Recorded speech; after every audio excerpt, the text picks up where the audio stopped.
Hi there, here's an update on my Glass Revolution project.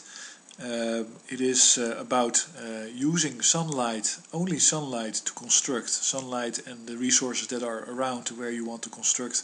And I'm focusing mainly on the desert zones that need development in order to allow them to sustain eco-restoration or energy installations, desalination plants and all that stuff. The current economical system has a very fundamental principle in that it tries to maximize the utility of carbon in a competitive fashion. So all the market participants are competing for a limited resource, which is primary carbon, fossil fuels. That's in the raw materials. It's in basically the energy that you need for logistics, in the energy you need for melting steel if you want to do steel forging and all this stuff. Everything in our economy is dependent on that, and everybody is competing with each other because those resources have to be allocated in the optimum fashion. And that's the process of economics. The problem with that is that it of course doesn't allow or have any interest in technologies that do not use any carbon, because that would mean no fees for the carbon suppliers, no fees for the banks that finance your project, and of course the banks have a lot of options because people are, after all, competing for those financial resources and that chance to use carbon. So the current financial system has a big problem with doing technology that is renewable, that is eco-restorative, that is good for our planet, and that is direly necessary.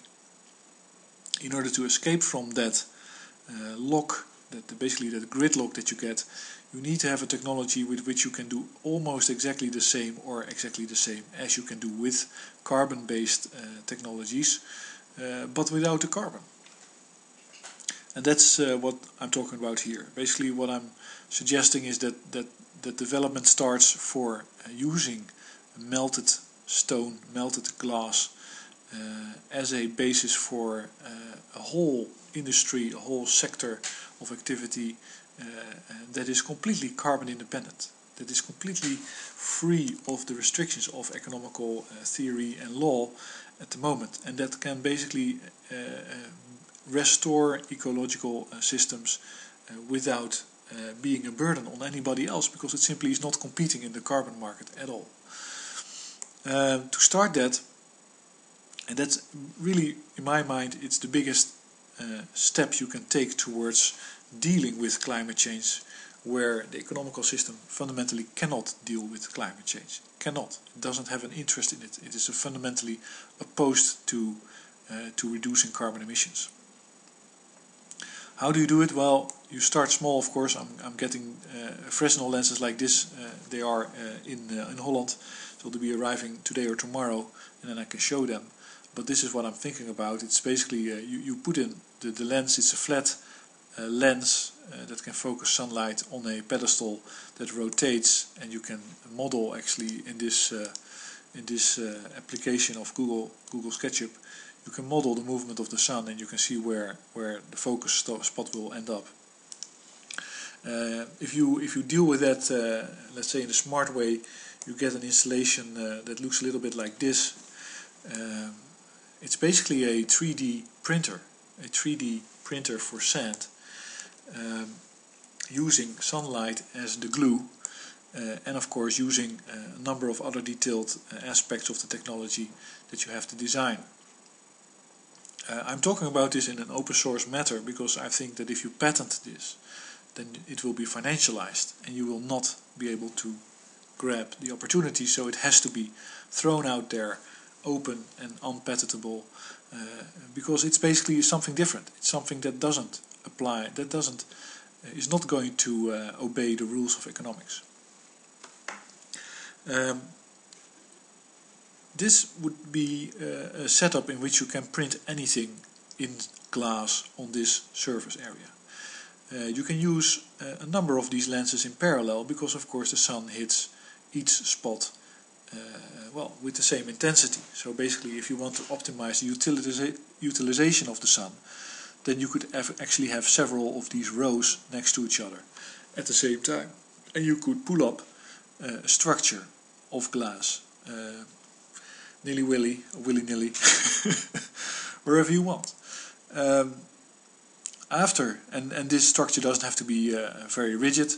These things could also be on a wheeled base with good laser position guidance or GPS guidance, which is a little bit less accurate. So I prefer laser. So you basically have straight lines to move along. You know exactly where you are when you're doing your melting. There's a lot of technology that needs to be developed for this. But this is basically an example of how you would be, this would be a house printer. Somebody would have to supply sand to these melting points. The melting points themselves would be simply controlled with electronics, computer. The motors would be electric, running on solar panels. So this whole installation would be self-contained. It would probably fit into a little truck. It doesn't have to be heavy duty because these lenses are made out of plastic, so they don't weigh anything. And graphite, which I thought about using, is also not very heavy. So you would you would go basically to the middle of the desert somewhere, and you would set up this thing on a flat surface. Of course, you have to flatten it somehow. You could use solar-powered vacuum cleaners or some other, or even this device itself, simply melting the surface and making it into a glass flat surface by adding a little bit of sand here and there and going over it again. And then you would be able to, with the help of only a few people, pull up a structure. So this could be a walled structure for a greenhouse. You could put sand on the underground, melt flat glass sheets, which would be quite heavy by the way, or beams in situ, and then you simply have to carry them away, use them as a roofing. You could do all kinds of stuff. You could also simply use these things to melt glass and draw it into glass fiber, which you can then weave, or you can construct other things with. There's a million of possibilities, and basically this is about exploring those possibilities and getting the funding to do that. So I'll leave it at this, and the next video will be about the actual Fresnel lenses, and of course also about the control system. I'm looking for supporters for this project. If you like the idea, I think because of the requirement for sand at hand, Morocco is a good place to demonstrate it. Portugal could also work, near Seville in Spain would also work, but of course you need permission from a lot of people, and that's kind of laborious usually. So this is an update. Next update will be showing you actual Fresnel lenses, and of course talking about the control system, for which I also need of course some funding, but I hope this is interesting. Thanks for listening.